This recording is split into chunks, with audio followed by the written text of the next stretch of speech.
সেবদা ওই বিদেশ থেকে বসে বসে বাঙালিকে গালি দেয়। কেন জানেন?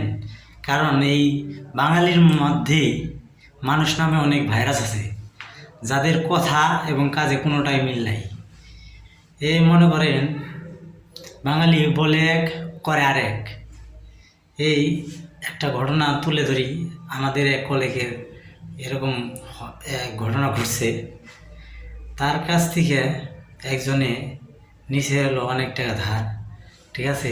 সে বলছে যে দিয়ে দেবনি কিছু দিনের মধ্যেই। সো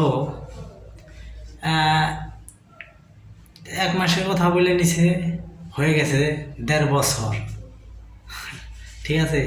1.5 বছর হয়ে গেছে, তাও দেয় নাই এখনো।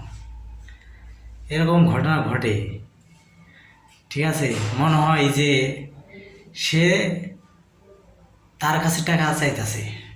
যখন সে টাকাটা চাইতে যায়, মনে করেন বাঙালির মধ্যে অনেক দুর্নীতি আছে, যেখানে দেখবেন সব জায়গায় খালি দুর্নীতিতে ভরে গেছে, কোনো জায়গায় ভালো কিছু নাই।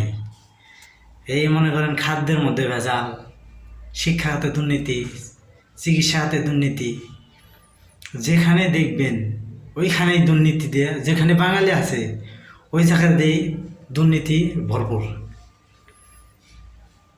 ভিডিওটা ভালো লাগলে শেয়ার করবেন, লাইক করবেন, কমেন্ট করবেন।